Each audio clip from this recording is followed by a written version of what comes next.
Chapter 1. Shadows of the Past. Moonlight pierced through the curtains of a small apartment on the outskirts of the city, and Era instinctively turned away from the window. She had lived for 23 years in hiding, pretending to be an ordinary person in a world where the boundary between humans and werewolves had long since blurred. Hybrids were everywhere. They worked in offices, studied at universities, drove taxis. They were everywhere. And she was the last pureblood. Era fixed her dark hair, gathering it into a careless ponytail, and glanced at her reflection in the mirror. Gray eyes with a light silvery hue, the only detail that could give her away, if someone looked closely enough. She wore colored contact lenses when she went outside, pretended to be just like all the other people, weak, vulnerable, ordinary. Her mother had taught her this before her death. "Hide," she whispered, while dying from her wounds after an attack by pureblood hunters. "Never show who you truly are. They'll kill you if they find out." That was 15 years ago. Era worked as a librarian in a small district library, a quiet place where people rarely asked unnecessary questions. She loved books, loved the smell of old pages and the silence of reading rooms. Here she could be herself, at least as much as it was possible. But in the last few months, something had changed. The news was filled with headlines about a mysterious disease that affected hybrids. Doctors called it the withering. Hybrids grew weak, their ability to transform became impaired, and then they just died. Slowly, painfully. At first, only a few got sick, then dozens. Now the numbers were in the thousands. Era knew she should feel sympathy, and she did. Every time she read about another death, her heart tightened. But fear was stronger. The fear that if she stepped out of the shadows, if she revealed who she was, she would not become a savior, but a victim. That evening, she was closing the library later than usual. Rain was beating against the windows, creating a monotonous melody. Era checked the last hall, turned off the lights, and headed for the exit, fastening her light jacket. She didn't notice them right away. 3 figures materialized from the darkness as she stepped outside. Tall, muscular, with eyes that glowed amber in the darkness.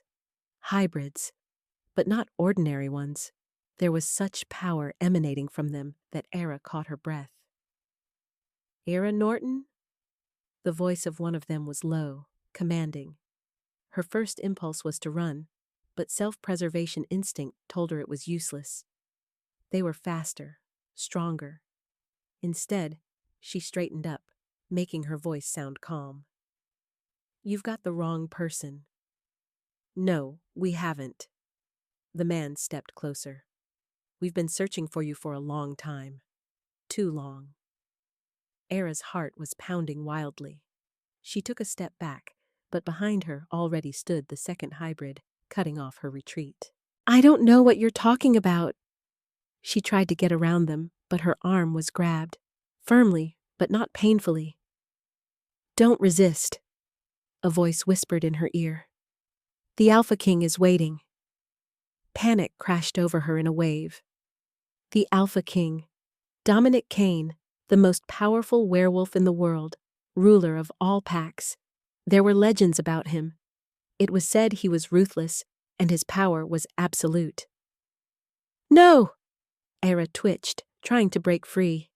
Instinct took over, and she felt the beast inside her awakening. The part of her she had so carefully suppressed all these years. But before she could do anything, sharp pain pierced her neck. An injection. The world swayed before her eyes. Colors mixed together. The last thing she saw before falling into darkness was the rainy sky above her and the silhouette of a man observing everything from a black SUV. His eyes glowed gold in the night. Chapter 2. Awakening in a Cage. Era awoke to a throbbing pain in her temples. Consciousness returned slowly, as if making its way through thick fog.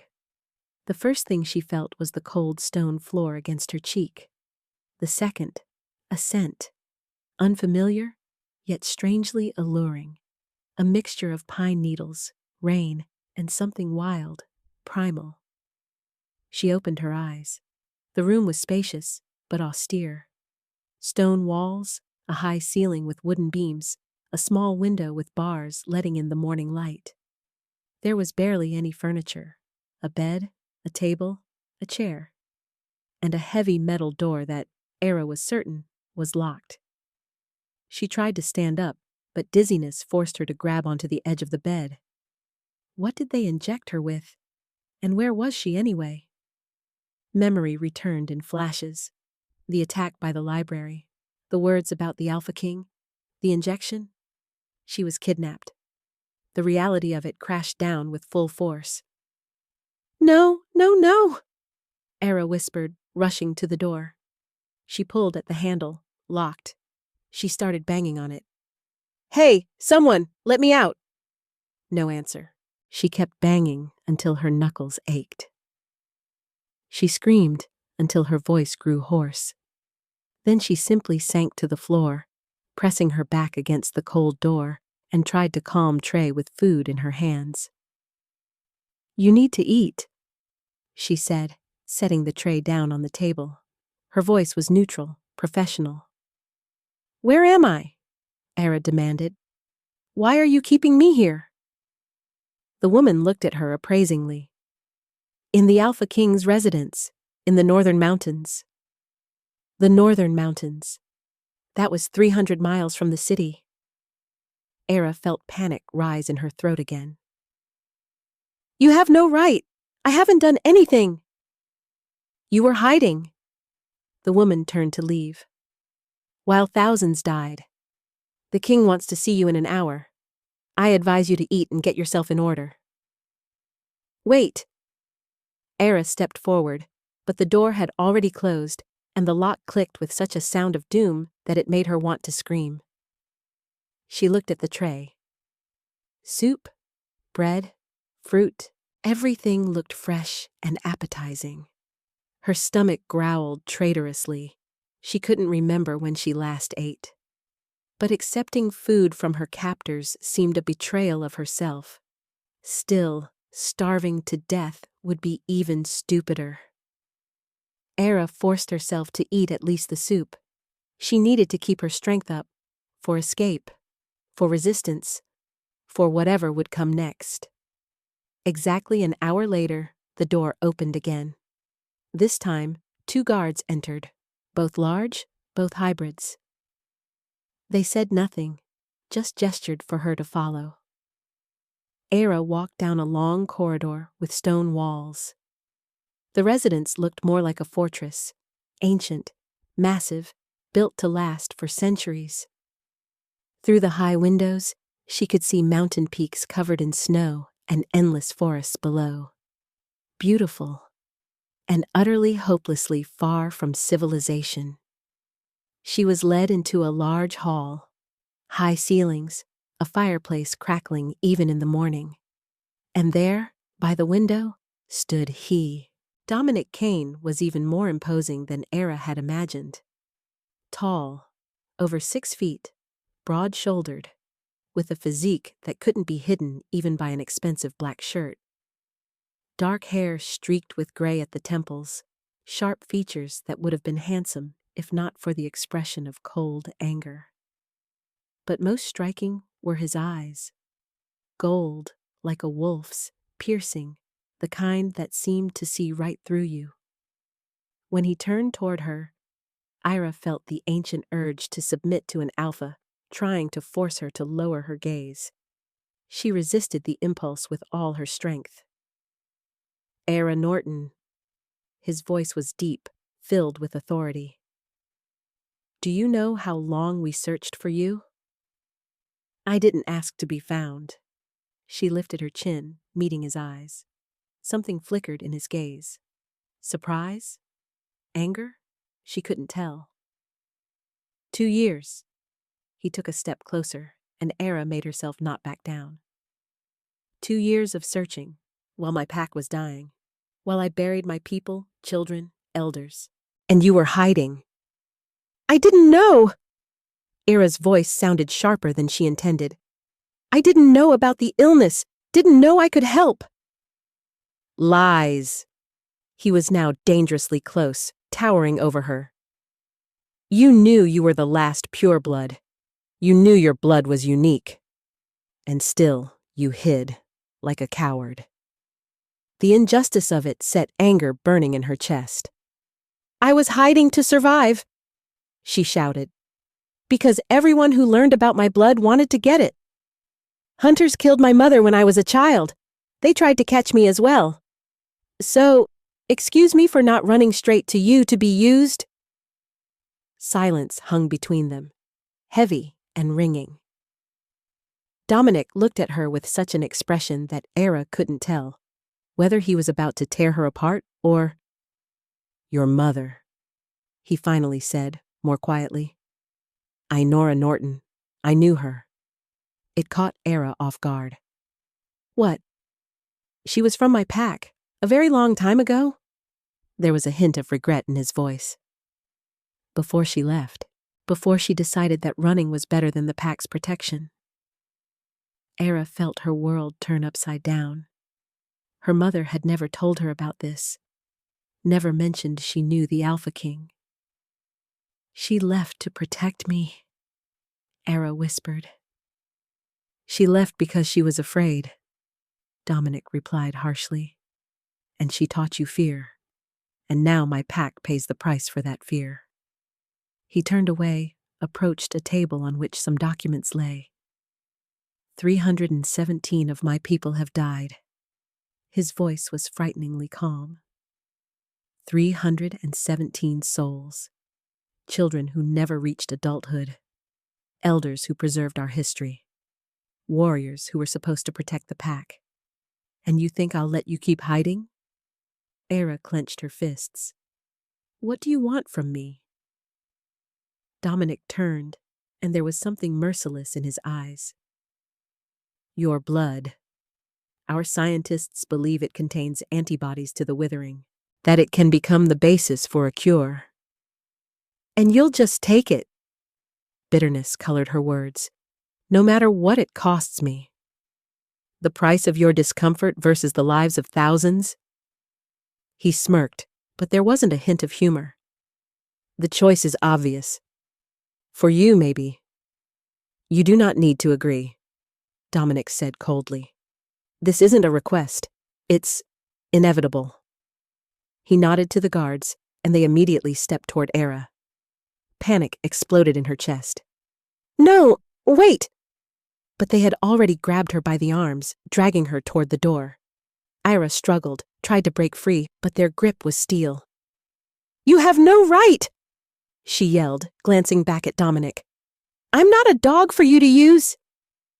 The last thing she saw before being led out of the hall was the Alpha King's face. Impenetrable, cold, and something small flickered there, something that looked like doubt. But maybe she just imagined Itawa Chapter 3, First Blood. The room they brought her to looked like a medical office. White walls, bright lights, the smell of antiseptic. In the center stood a chair with straps, and the sight of it made Era's heart pound in panic. No, please! She tried to break free, but the guards were relentless. They forced her into the chair and strapped her in. Ira struggled, trying to escape, but it was useless. Tears of rage and fear burned her eyes, but she refused to let them fall. Not here, not in front of them. The same woman who had brought her food entered. Behind her was a man in a white coat, elderly, with a gray beard and tired eyes. My name is Dr. Linus, he said as he approached. I will try to make the process as painless as possible. How noble of you, Ira hissed. To torture me, but without pain. Linus avoided her gaze. His hands, as he prepared the syringes and vials, trembled slightly.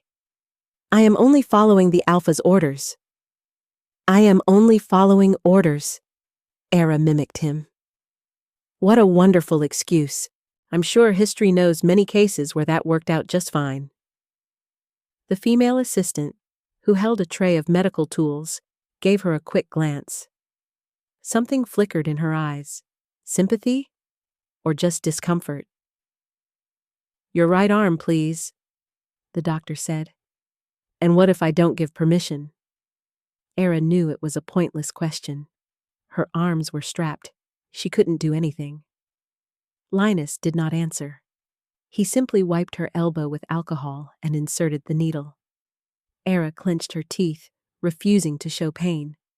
But when she saw her blood, dark red, almost black, flow into the vial, something inside her shuddered. It wasn't just a physical sensation. It was something deeper. As if, with her blood, a part of herself was being taken away. A part of her humanity. They took 3 large vials. By the end of the procedure, Ira felt dizzy and nauseous. That's enough for today, the doctor said, removing the needle and covering the puncture with a bandage. We'll take more tomorrow. Tomorrow? Era tried to focus her gaze on him. How long is this going to go on? Until we produce enough serum, Linus replied, avoiding her eyes. The guards unstrapped her and helped her stand. Era's legs were shaking. They nearly dragged her back to her room. When the door closed behind the guards, Era collapsed onto the bed. Her whole body was trembling, from weakness, from fear, from rage. She pressed her hand to her chest, feeling her heart pounding wildly. I have to get out of here. I have to. But how? The window was barred, the door locked, guards outside. She was trapped, and with every drop of blood taken, the trap grew tighter. Era closed her eyes, trying to steady her breathing. In the darkness, images flickered. Her mother's face, her last words. Years of living in fear, and now this. When she finally fell asleep, her sleep was full of nightmares. She was running through the forest, but her feet were sinking into the ground. Behind her, a howl sounded, getting closer and closer, and when she looked back, she saw a huge black wolf with golden eyes. The eyes of Dominic Kane. Chapter 4. The King's Visits. 3 days passed, 3 days during which she was taken to the medical office twice a day and had her blood drawn. Era felt herself growing weaker. The food they brought was nutritious and plentiful, but it wasn't enough to compensate for what they were taking. The worst part were the changes she began to feel inside. Her senses sharpened. She could hear the guards talking through the thick door, distinguish scents with impossible clarity. Her teeth had grown slightly sharper. At night, she dreamed of running through the forest on 4 legs. She was changing, slowly but steadily.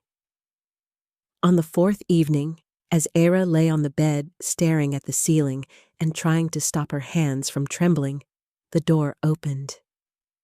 She didn't turn her head. She was used to it being either the guards or the woman with food. But the scent was different. Pine needles, rain, authority. Era turned her head abruptly. Standing in the doorway was Dominic Kane, dressed in a simple black t-shirt and jeans. No retinue, no guards, just himself. You, she said. The word sounded like an accusation. He closed the door behind him and stepped into the room. In his hands, he carried a tray of food, fresh steak, vegetables, fruit, and a large mug of something steaming. You don't eat well, he said, placing the tray on the table. Dr. Linus is concerned. Oh, Dr. Linus is concerned. Era sat up on the bed, feeling anger give her strength. How touching. Maybe he'd like to stop draining the life out of me then? Dominic turned to her. In the light of the single lamp, His face looked tired. Shadows had settled under his eyes. He tries to be careful. Careful? Era laughed, and the sound was hysterical even to her own ears. You take my blood twice a day. I can barely stand. And you talk about being careful? If I wasn't being careful, Dominic's voice became colder. We'd be taking twice as much. I have advisors telling me to do exactly that, who say that one life is nothing compared to thousands. He moved closer, and Era saw something in his eyes that hadn't been there on the first day. Doubt. I came to talk, he said, softer. Talk?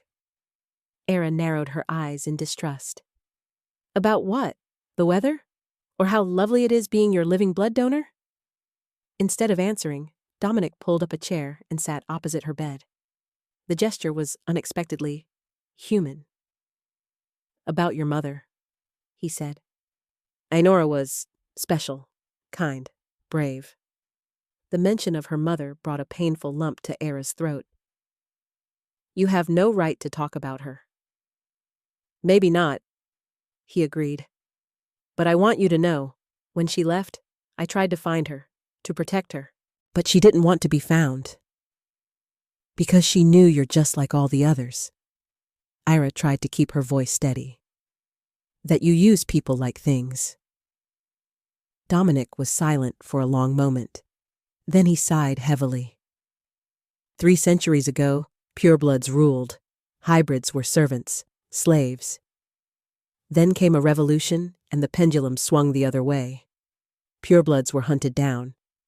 By the time I came to power 30 years ago, fewer than a dozen remained. I tried to protect them, offer them sanctuary. But many, like your mother, chose to run. Era hadn't expected such candor. She'd always thought of the Alpha King as a tyrant, a monster. But the person before her spoke with pain in his voice. And now, he continued, the last pureblood is you, and I'm faced with a choice. Let you live in safety and watch my people die, or use me, Era finished. Drain me dry to save the others. Draining you dry is not my goal, Dominic said sharply. If that were true, it would have happened already. They looked at each other. Tension hung in the air, not just hostility, but something else. Something Era couldn't define. Why are you here? She asked more quietly. Really, why did you come to me? Dominic leaned back in his chair. There was a struggle of emotions on his face. Because I look at you and see my mistake, he finally admitted. I see a girl I kidnapped, keep locked up, caused to suffer. And I try to convince myself it's justified, that the ends justify the means. But? Era held her breath. But I can't shake the feeling there's another way, that I'm missing something. Silence. The fire in the fireplace crackled. Somewhere far away, the wind howled. Tell me about the disease, Era said, surprising herself.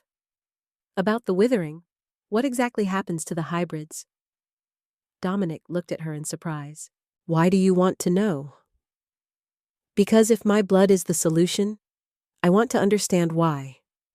Era sat up straighter despite her dizziness. Maybe there's a way to help that doesn't mean turning me into a lab rat. Dominic regarded her for a long time, as if weighing her. Then he nodded slowly. The withering starts with a loss of control over transformation. He began. A hybrid can't fully transform into a human or a wolf. They get stuck in between. Then comes physical breakdown. Organs fail. The immune system attacks itself. Death comes within a few weeks of the first symptoms. That sounds like an autoimmune disease? Era frowned, recalling the medical book she'd read in the library. The body attacks itself because it doesn't recognize what's its own. Exactly. Dominic leaned forward, clearly interested. Our doctors believe the problem is instability in hybrid DNA. Generations of mixing human and wolf genes created a weakness. And your blood? My blood is pure, Era finished. Completely wolf. No human admixture causing conflict. You're smart. There was respect in Dominic's voice. I read, Era shrugged. A lot. One of the few perks of being a librarian. Something like a smile touched his lips. Just for a second, but it changed his face, making it younger, softer. So, what do you propose? He asked. Era thought for a moment, biting her lower lip, a habit when she was thinking. Instead of just taking my blood and trying blindly to create a serum, why not study it properly? Understand the mechanism. Maybe it's not the blood itself, but something specific. Antibodies, enzymes, the structure of the DNA. If we figure out what makes it special, maybe it can be synthesized. Create a cure that doesn't require endless transfusions from me. Dominic was silent, but she could see him thinking. That would take time, he said at last. Time a lot of people don't have. Does the current method even work? Era asked sharply. Has Dr. Linus already created anything effective? His silence was answer enough. No, Dominic admitted quietly. They're trying different approaches, but nothing yet. Your blood, it's rejected by hybrid bodies. Too foreign. So you take my blood, and it doesn't even help? Era raised her voice. You're making me suffer for nothing? We're only at the beginning of the research. A beginning that's leading nowhere. Era got up from the bed, swaying but forcing herself to stand her ground. Look, I understand desperation.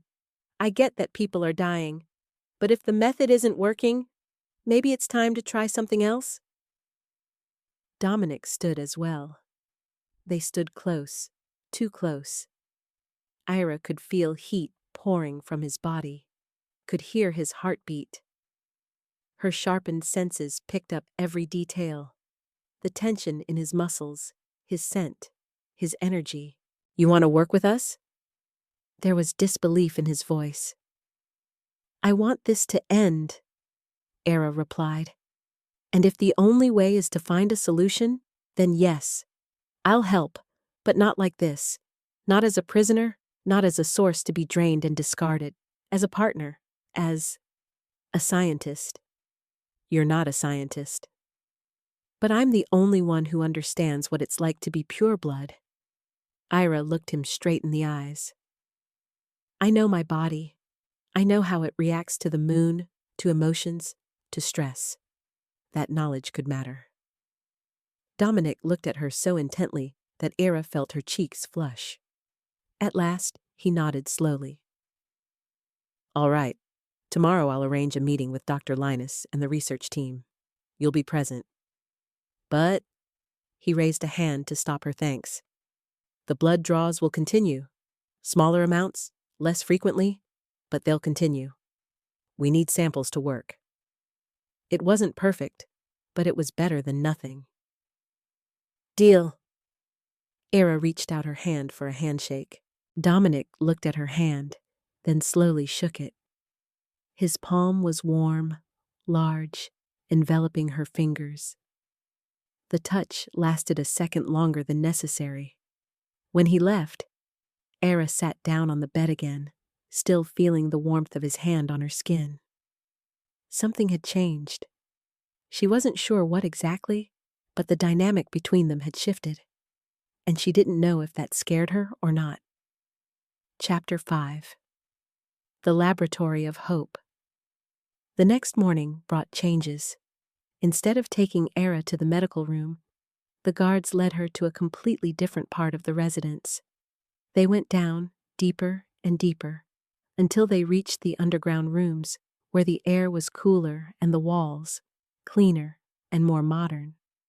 The last door opened into a spacious room, which looked more like a university laboratory than part of a medieval fortress. Modern equipment, computers, microscopes, centrifuges. Several people in white coats were working at the tables. Dr. Linus was standing at the central table, talking to a middle-aged woman in glasses. When they entered, both of them turned. Miss Norton." Linus looked surprised. "The Alpha said you'd be joining us." "Surprising, isn't it?" Era replied dryly. "Turns out I'm not just a source of biomaterial, but actually have a brain." The woman in glasses smirked, trying to hide a laugh. Linus pursed his lips. "This is Dr. Sarah Whalen," he introduced. "Our leading geneticist." "Nice to meet someone who sees me as more than a walking test tube." Ira offered her hand. Sarah shook it, and there was a spark of interest in her eyes. "I've always wanted to study pureblood genetics," she admitted. "But not under these circumstances. I'm sorry about the situation." "At least you're apologizing." Era shrugged. "That's progress." The next few hours passed in intense work. Era sat at the table, studying test results while Sarah and Linus explained them. Her blood truly was unique. The DNA structure showed a complete absence of human markers, which was practically impossible in today's world, where even the oldest werewolf lineages had traces of admixture. "Do you see these sequences?" Sarah pointed to the computer screen. "These are the genes responsible for transformation stability. In hybrids, they're damaged. In you, they're whole. Perfect." "What if instead of injecting my blood directly," Era suggested thoughtfully, "we isolate these specific genes? Use gene therapy to repair the damaged sections in hybrids?" Linus and Sarah exchanged glances. "That's theoretically possible," Linus said slowly, "but incredibly difficult. We'd have to not only isolate the genes, but figure out how to deliver them into cells and make them integrate." "Use a viral vector?" Era proposed. Both scientists stared at her. "What?" "I read about gene therapy. Scientists use modified viruses to deliver genetic material. That's standard practice, isn't it?" "Standard in theory," Sarah answered cautiously. "But when it comes to werewolves, our physiology is different. Faster metabolism, regeneration interferes with many procedures. Which is why you need to leverage the rapid regeneration rather than fight it." Era stood, walked to the board, and took a marker. She began sketching a diagram. "If the viral vector is designed to activate specifically during regeneration, when cells are dividing more quickly, the genetic material will integrate naturally." She drew and explained, while the scientists listened with growing interest. The ideas flowed freely. Years of reading, self-education, trying to understand her own nature suddenly had a real use. "This could work," Linus finally said, looking at the diagram. "God, this really could work." "But we need time," Sarah added. "Months of research, tests." "Do we have months?" Era asked, though she already knew the answer. The silence was louder than words. The laboratory door opened, and Dominic entered. He was still in work clothes, a leather jacket, dark jeans, boots. He looked tired, but when his eyes found Era, something softened in his face. "How's the progress?" he asked. "Your prisoner has a brain?" Sarah reported dryly. "Who would have thought?" Era barely held back a smile. She liked this woman. Dominic walked up to the board, studying the diagrams. "Explain," he said to Era, and she explained. She talked about gene therapy, viral vectors, about the possibility of not just treating symptoms, but correcting the root cause of the disease. He listened carefully, asked questions, smart, precise questions. "How long will this take?" he asked when she finished. "With current resources?" "Months," Linus sighed. "We don't have enough equipment for full-scale genetic research." "What do you need?" Dominic asked sharply. "A next-generation sequencer, more powerful computers for simulation, specialized equipment for working with viral vectors," Sarah started listing. And specialists. We need virologists, bioengineers. Make a list, Dominic ordered. Everything, equipment and people.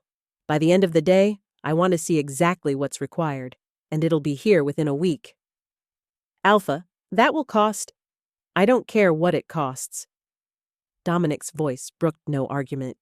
My pack is dying. If there's a chance to save them, I'll use any resources. He turned to Era, and their eyes met.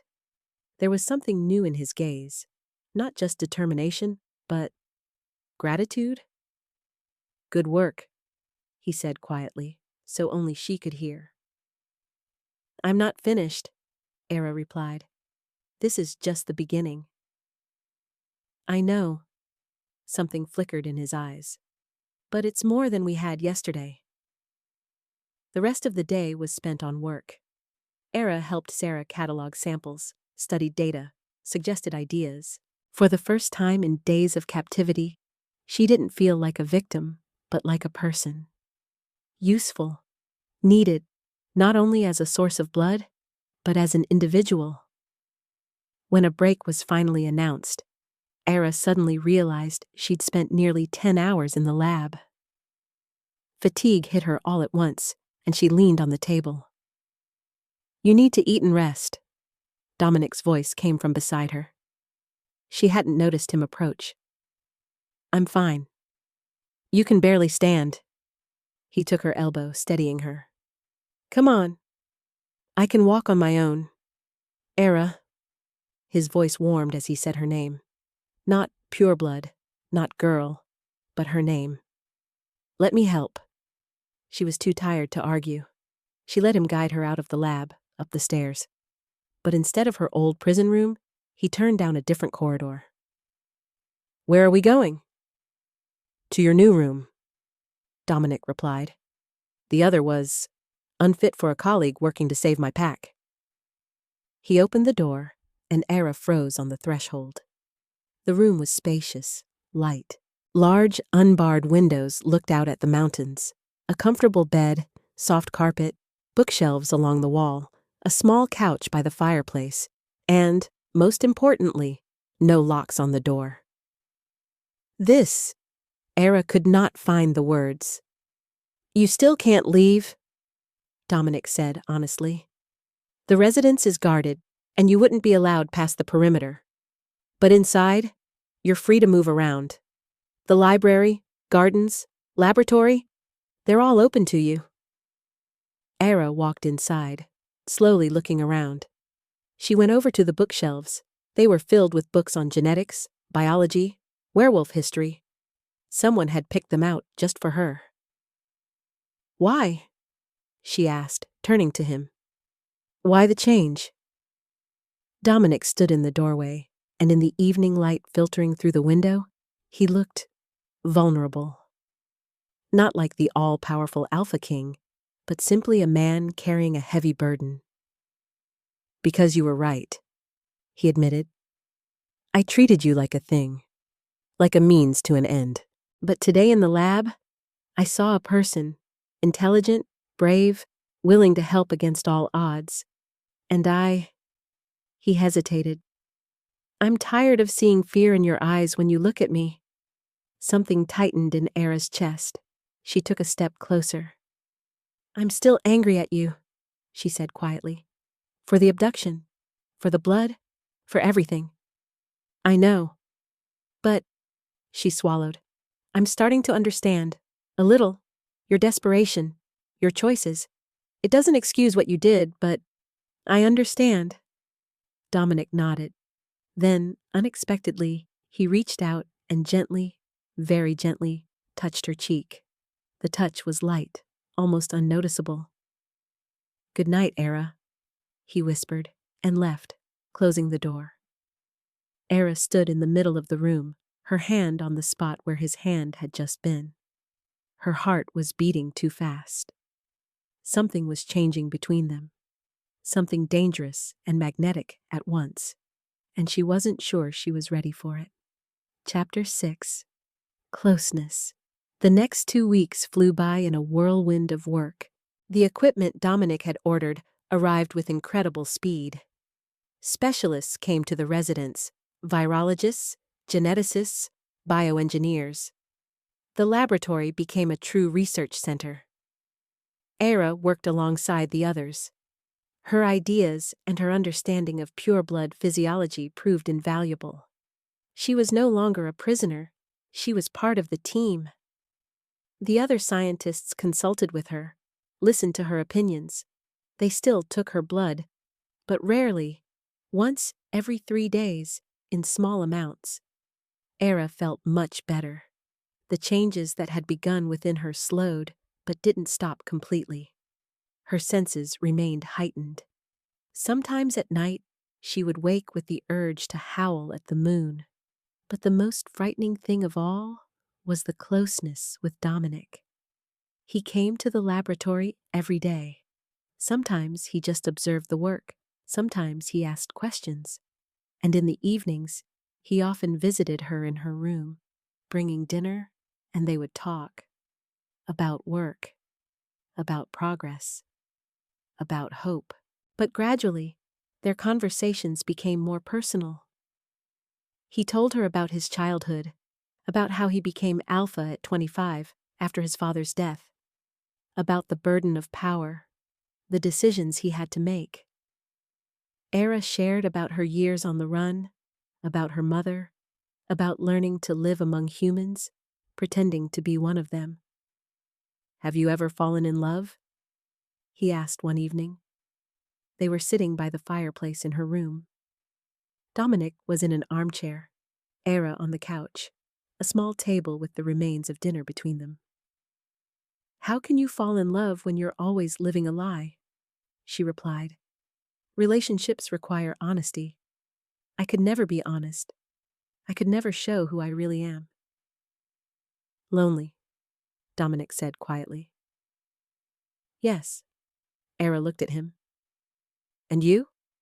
"They say the Alpha King is supposed to have a mate, a queen." Something painful flickered in his eyes. "I had one, a long time ago. We met when I was 20. I thought she was my destiny. But when I became Alpha, when the weight of power and responsibility fell onto me, she couldn't bear it. She left. Found someone else.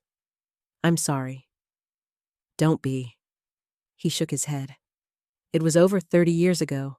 I got over it a long time ago." "Got over it, but didn't forget." Era saw how his fists clenched. "Pain always leaves scars."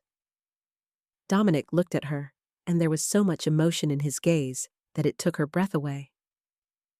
"You're amazing, you know," he said. "I kidnapped you, kept you captive, put you through all this, and instead of hating me, you're here, comforting me." "I'm not a saint." Era smiled wryly. "I'm still angry, but anger takes energy, and it's better spent searching for a cure.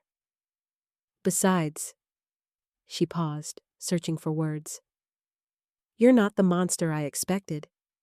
You're a person, well, a werewolf, who makes hard choices. That doesn't excuse everything, but it makes it understandable." Dominic stood and walked over to the window, looking at the mountains bathed in moonlight. "Sometimes I wake up at night," he said quietly, "and think about all the decisions I've made, about the people it hurt, about you, and I wonder, am I worthy of being Alpha? Or am I just a tyrant hiding behind good intentions?" Era got up and came over to stand beside him, looking out at the same mountains. "A tyrant wouldn't ask those questions," she said. "A tyrant wouldn't feel guilt. You make mistakes, like everyone else, but you try. That matters." He turned to her. They were standing close, much too close. Era could feel his warmth, his scent, now stronger than ever, intoxicating. "Era?" Her name was almost a prayer. "I—" The door burst open, and one of the guards rushed in. "Alpha, an urgent message from the Southern Pack. A massive outbreak of the withering. 20 dead in the last 24 hours." The magic of the moment shattered. Dominic instantly transformed back into the king, his face hardened, authoritative. "Convene the council, immediately," he ordered, and with a last look at Era, he left. Era stayed by the window, her hand over the place where her heart thundered in her chest. What had just happened? What had he wanted to say? And why was part of her sorry they'd been interrupted? Chapter 7. Crisis. The following days were a nightmare. The southern pack was not the only one. Outbreaks of the withering appeared everywhere. The disease mutated, becoming more aggressive. People were dying faster, in greater numbers. The pressure on Dominic was mounting. Ira saw how pale he became, how the shadows under his eyes grew deeper and deeper. He barely slept, was constantly in meetings with pack leaders, organizing aid, trying to contain the panic. His advisors began to demand more radical action. Era found out about it by accident.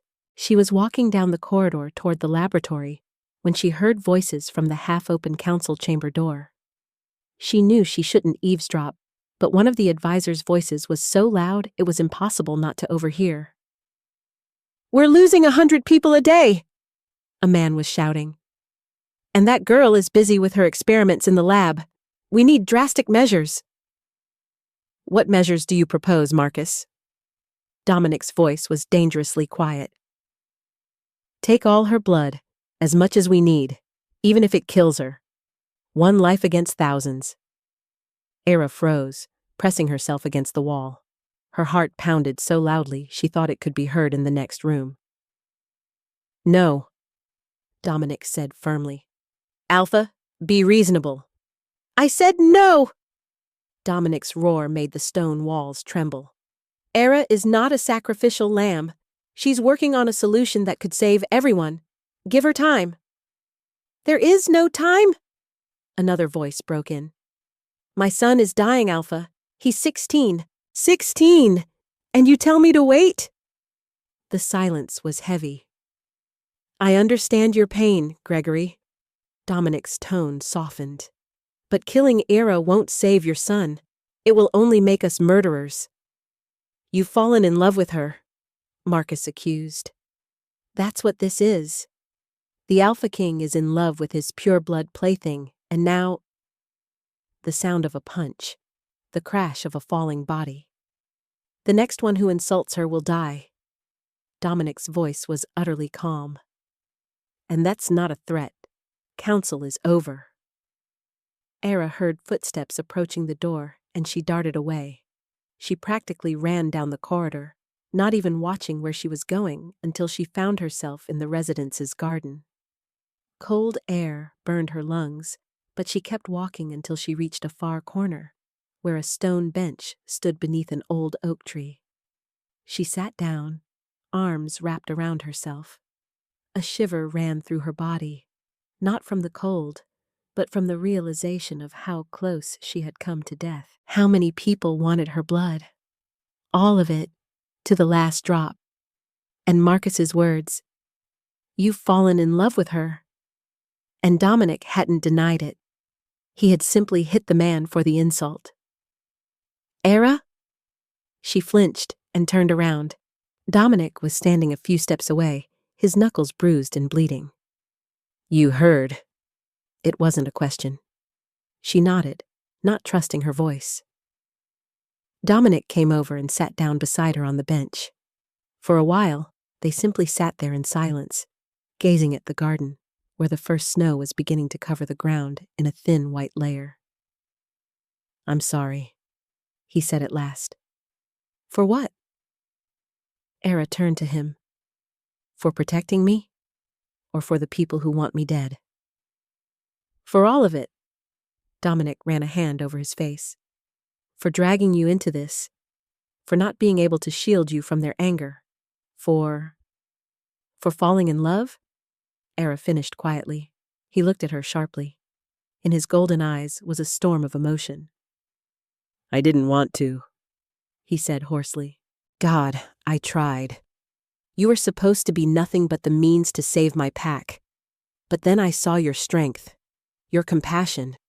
How you help people who've hurt you. How you laugh at Sarah's jokes in the lab. How you frown when you're thinking. And I... He fell silent, but Era understood, because she felt the same.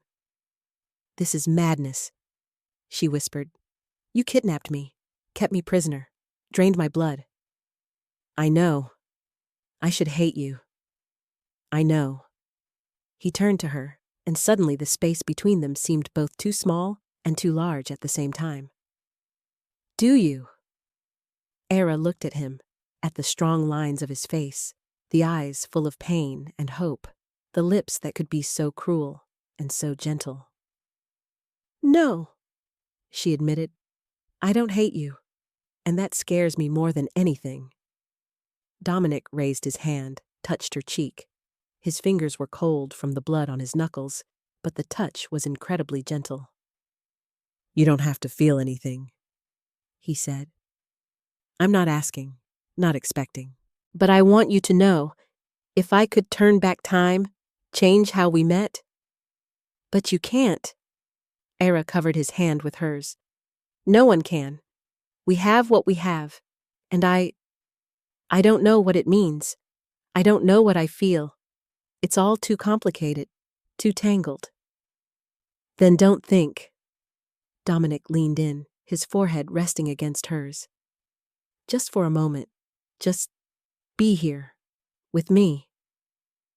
They sat like that, in the cold garden, as snow fell around them. And in that moment, Era felt safe for the first time in a long while. Which was absurd, because this man was the greatest danger of all. Danger not to her life, but to her heart. Chapter 8. Breakthrough and Catastrophe. The breakthrough happened 3 days after their conversation in the garden. Era was working in the laboratory with Sarah, analyzing gene sequences, when she suddenly saw it, a pattern repeating in her DNA.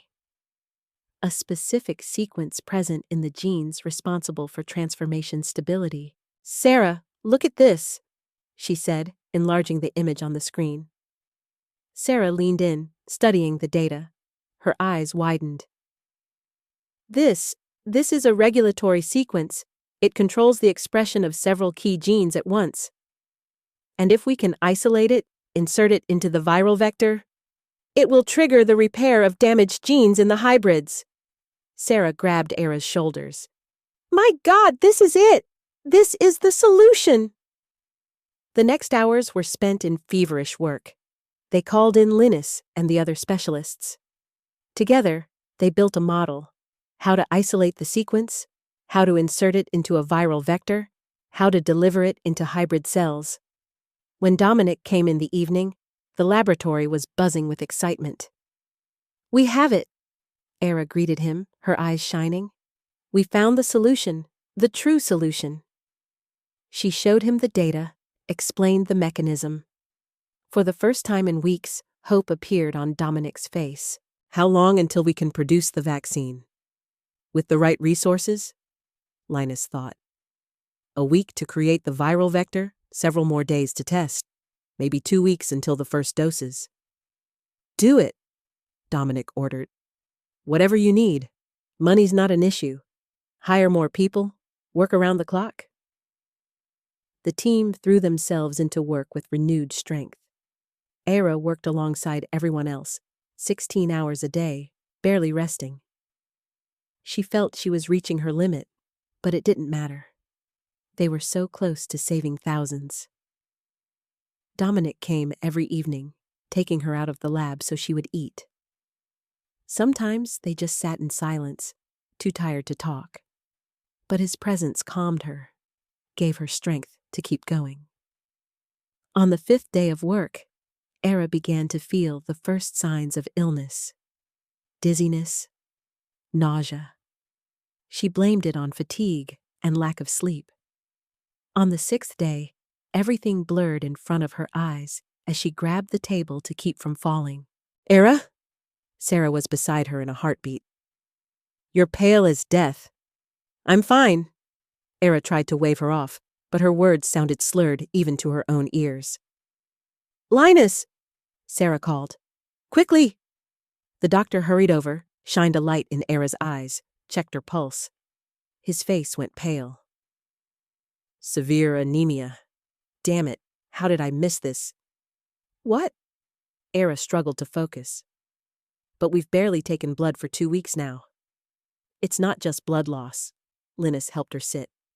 The transformation, it's progressing. Your body is trying to fully become wolf, but it's stuck between states. It's tearing you apart from the inside. A cold, sharp fear pierced the fog in Era's mind. What does that mean? Linus and Sarah exchanged glances, and what she saw in their eyes made Era's heart sink. It means we have little time left, Sarah said quietly. If the transformation continues, your body won't survive the conflict. You will die, Era finished. I'm dying. The silence in the lab was deafening. Inform the Alpha immediately, Linus ordered an assistant. No!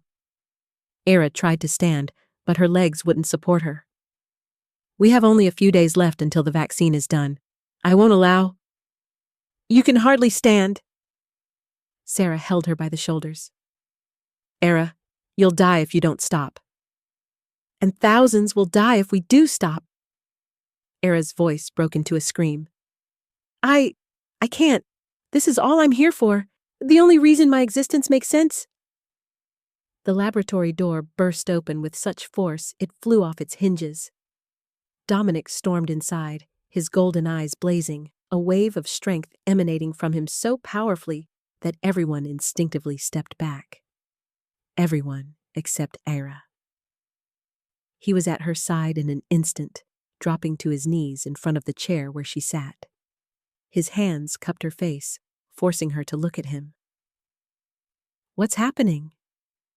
His voice shook. Someone answer me! Now! Alpha, Linus began. Miss Norton's transformation is progressing faster than we thought. Her body isn't holding up. Without intervention, she has... He stumbled. Maybe days, a week at most. Era saw Dominic's face change. She saw shock, denial, then blind rage. Then intervene, he roared. You're doctors, save her. We don't know how, Sarah admitted quietly. This is a unique situation, a pureblood undergoing partial transformation. We have no protocols, no precedents.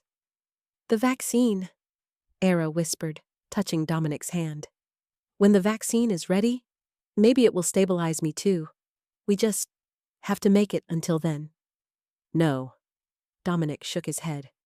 No, you will not sacrifice yourself. I don't have a choice. You do! He stood, still holding her hands. We'll stop the work. We'll find a way to save you. Nothing else matters. Nothing else? Ira managed to rise, leaning on him. Your pack doesn't matter? Thousands of people don't matter? You matter! Dominic's shout echoed off the walls. You matter to me! His words hung in the air. Everyone in the lab froze. Dominic? Era lifted her hand to his cheek. Please, don't do this. Don't make me choose between myself and the chance to save others, because I will always choose them, and you know it. She saw the struggle in his eyes. She saw the Alpha King, used to command and control, faced with a situation he could not solve with power or authority. I can't lose you, he whispered, and his voice was full of such pain, Ira thought her heart would break.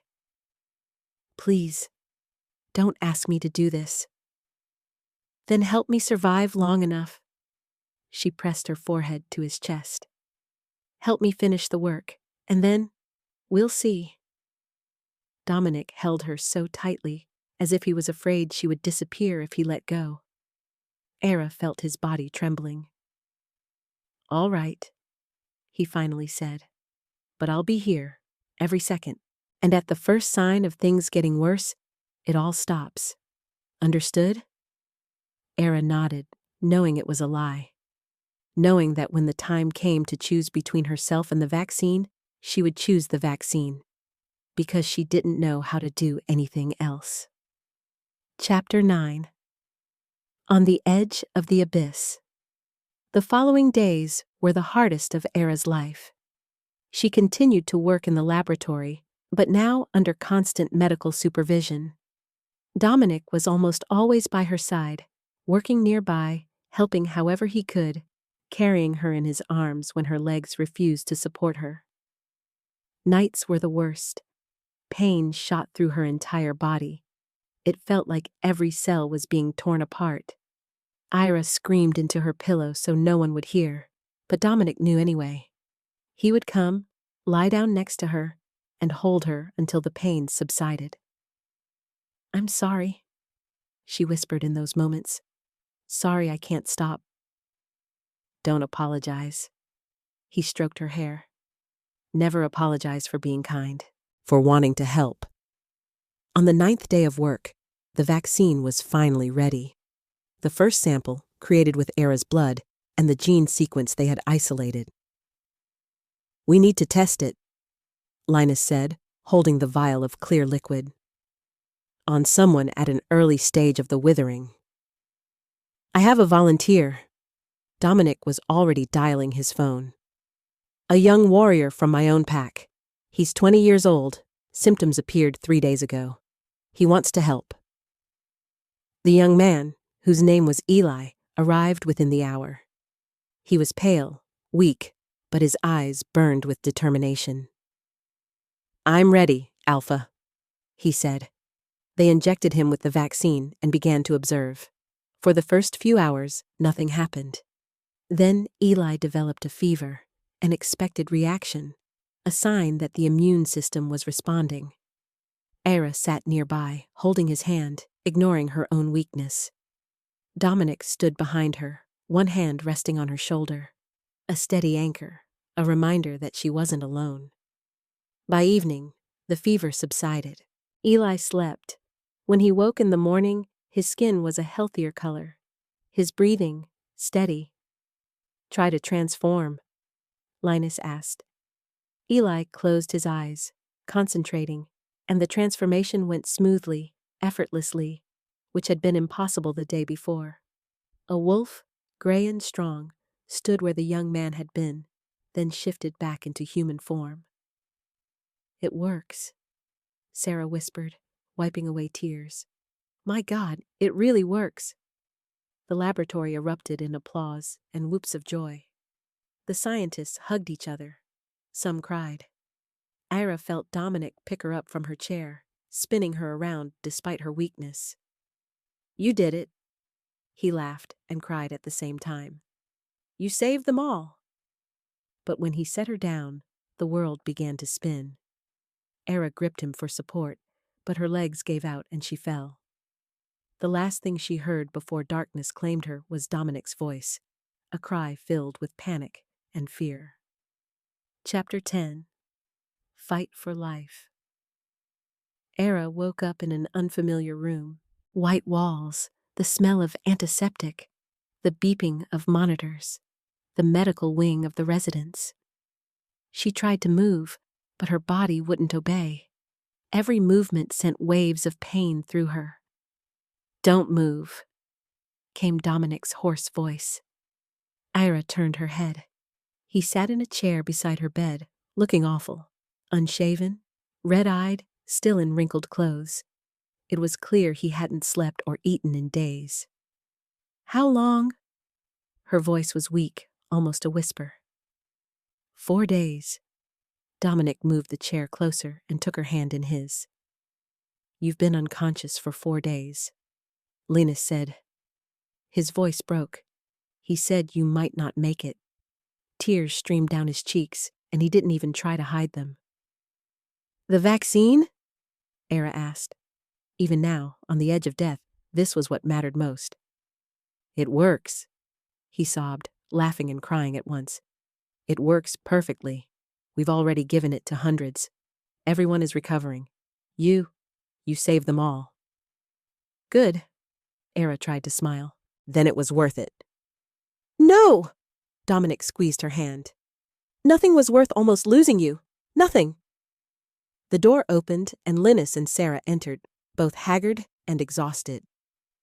"How is she?" Sarah asked. "She's awake," Dominic answered, not taking his eyes off Era. Linus examined her, checked the monitors. His face was grave. "The transformation is progressing," he said quietly. "Any longer, and it'll be irreversible. Era will fully become a wolf, forever." "And?" Dominic turned to him. "Is there a way to stop it?" The silence was answer enough. "There's one option," Sarah said slowly. "The vaccine. It stabilizes DNA. It might work for Era too." "Might?" Dominic's voice was full of anger. "Might? We just don't know." Linus raised his hands. "Her case is unique.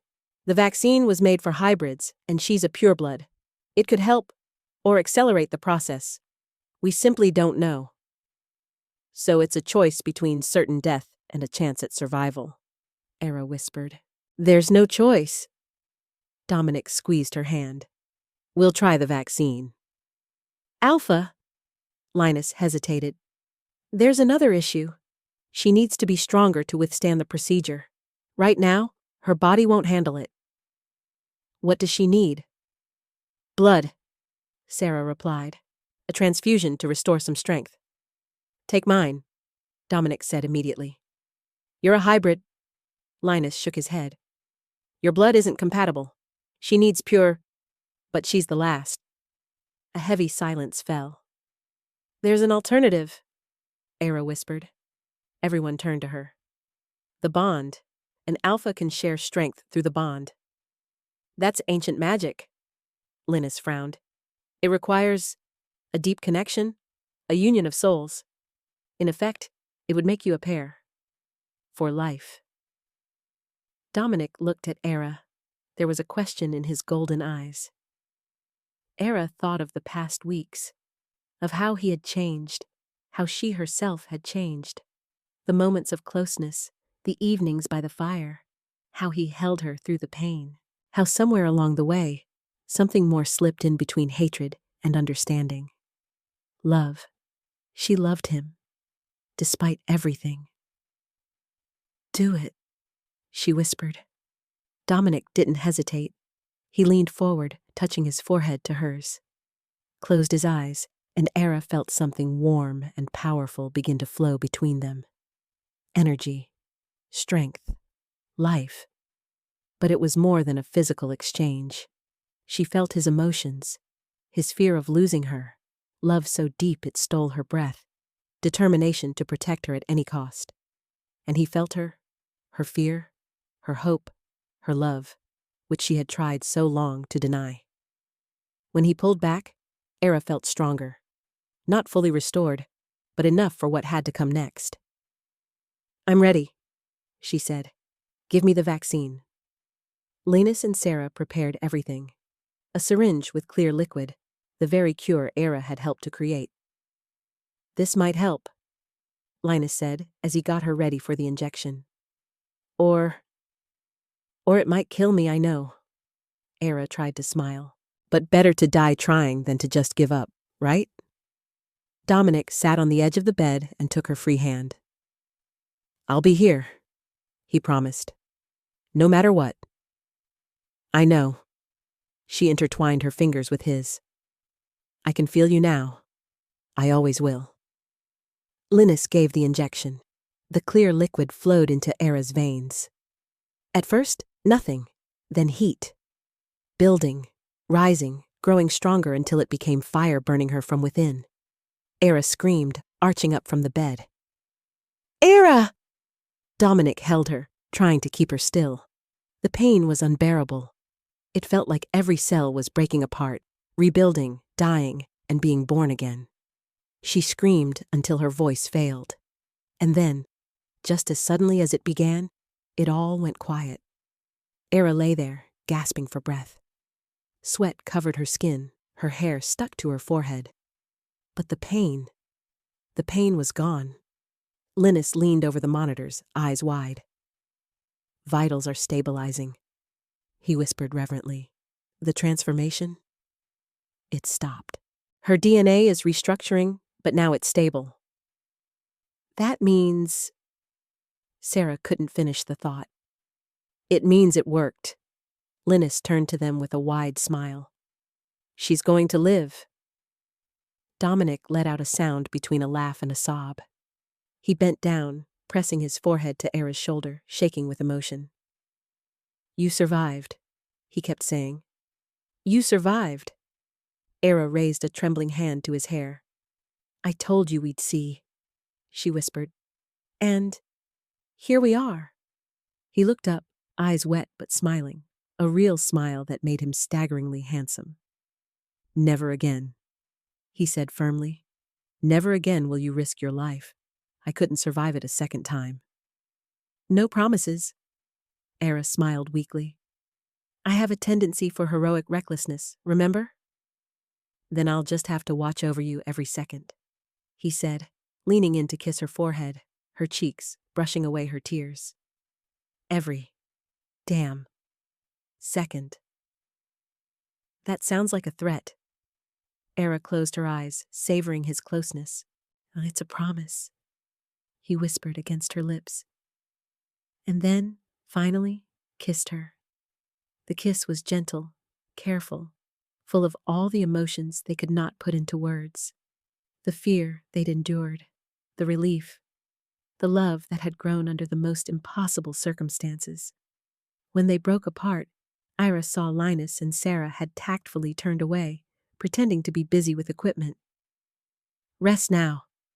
Dominic carefully laid her back on the pillows. Recover. We have a whole life ahead of us. A whole life, Era repeated as she closed her eyes. Sounds perfect. She slept, holding his hand, and for the first time in so long, her dreams were peaceful. No nightmares, no fear, only warmth and light. Chapter 11. A New Beginning. Era spent another week in the medical wing. Her body was recovering slowly but steadily. The vaccine had not only stopped the destructive transformation, but stabilized her condition.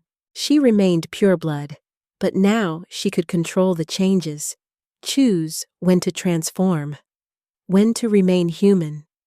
It was both a gift and a curse. For the first time in her life, she had complete control over her nature. Dominic visited her every day, sometimes several times a day. He brought books, food, or simply sat and talked with her. The bond between them, created during the transfer of power, had grown even deeper. Era always knew where he was, what he felt, and he felt the same. It was strange and wonderful at the same time. On the 8th day, Linus finally allowed her to get out of bed. Don't overdo it, he warned. You're still recovering. Era nodded, but as soon as the doctor left, she was already on her feet. The weakness was still there, but her desire to get out and see the world beyond the medical wing was even stronger. She walked slowly down the corridor when she heard voices from the open door of the council hall. She recognized Dominic's voice. The vaccine works flawlessly, he was saying. Already 10,000 doses have been distributed to all packs. The recovery rate is 97%. It's a miracle, Alpha, someone replied. The girl, Era, she saved us all. She did more than that. Dominic's voice held pride. She showed that compassion is stronger than fear, that forgiveness is possible even in the harshest circumstances. Some say you'll make her your queen, came the voice of Marcus, the very advisor who once demanded all her blood. There was a pause. And what if I do? Dominic asked. His voice was calm but challenging. Then we will gladly welcome her, Marcus replied, with not a trace of his old hostility. She has earned that right, by blood and by sacrifice. Ira leaned against the wall, trying to absorb what she'd heard. Queen, she'd never considered it, never pictured herself in such a role. Eavesdropping isn't nice, came a voice behind her. Era turned and saw Sarah walking down the corridor, a folder of documents in her hands. I didn't mean to, Era defended herself. Of course you didn't, Sarah smiled. So what do you think about the idea of being queen? He hasn't proposed yet. He will, Sarah said confidently. That man looks at you like you hold the moon in your hands. He's in love. Hopelessly, deeply in love. Era felt her cheeks flush. It's all so fast. Just a few weeks ago, I was his prisoner. A few weeks ago, the world was on the brink of disaster. Sarah rested her hand on Era's shoulder. Extreme circumstances speed everything up, including feelings. But that doesn't make them any less real. You're right, Era sighed. I'm just scared. What if it isn't real? What if it's just the heat of the moment? Then time will tell, Sarah shrugged. But I don't think so. I saw him sit by your bed 4 days without sleep. Saw him yell at us when he thought we weren't trying hard enough to save you. Saw him cry when you woke up. That's not the heat of the moment. That's love. Era wanted to reply, but the council hall door opened and Dominic came out. He stopped short when he saw her in the corridor. You're supposed to be in bed, his voice scolded, mixed with tenderness. I got bored, Era shrugged, and I wanted to stretch my legs. Dominic approached, looking her over. How do you feel? Better. Much better. Good. He held out his hand.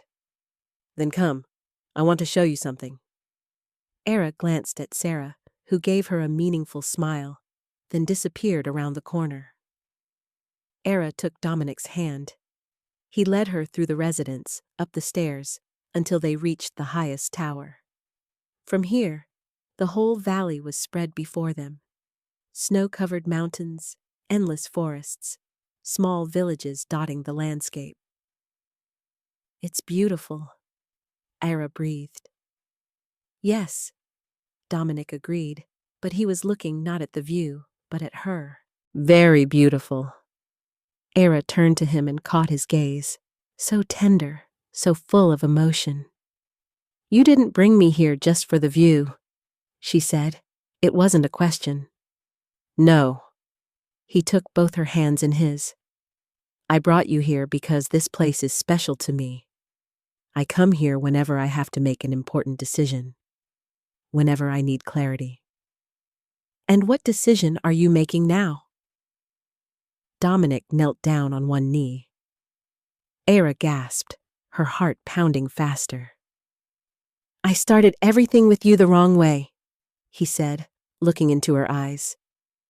I kidnapped you, kept you captive, caused you pain, and I can never undo that, no matter how hard I try.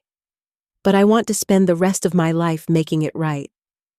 I want to give you joy instead of fear, love instead of pain, freedom instead of chains.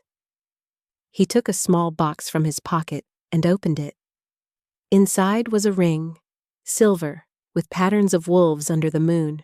Era Norton, last of the purebloods, the bravest woman I know. His voice shook a little. Will you marry me? Will you be my mate and my queen? Tears streamed down Era's face. She looked at this powerful man, the Alpha King, who now knelt before her with his heart open. We've been through hell, she whispered.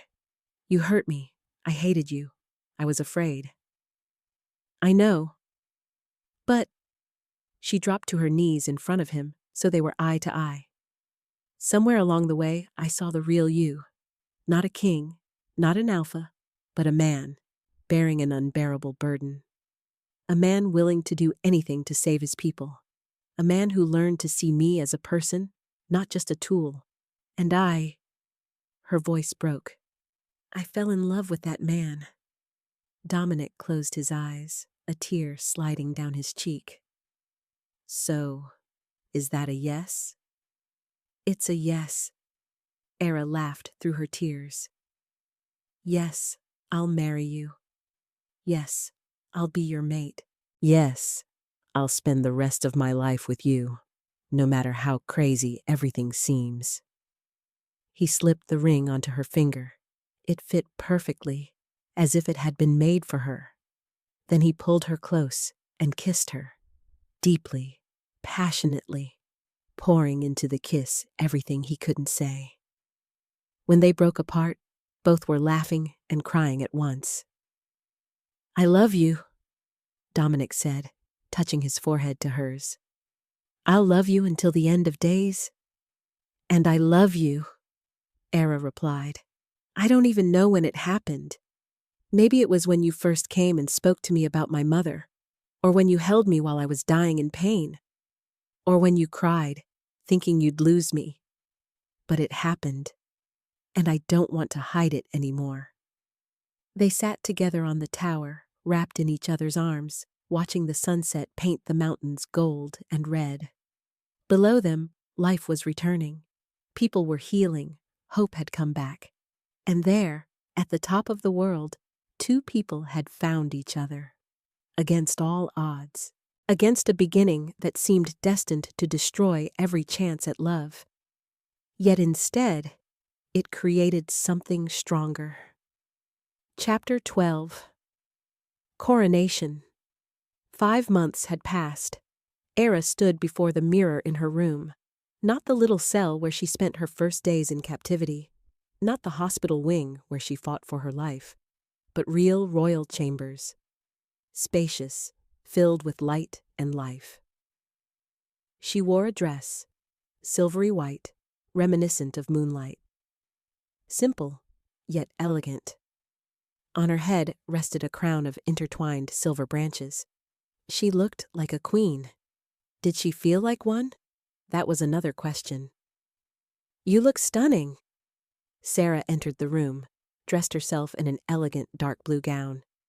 In these months, she had become not just a colleague, but a close friend. "I look scared," Era admitted honestly. "A little," Sarah agreed. "But that's normal. You're about to become queen of an entire people. You're allowed to be nervous." Era turned from the mirror and looked out the window. Below, crowds were gathering, thousands of werewolves from every pack, coming for the ceremony. They came to witness the coronation of the woman who had saved them all.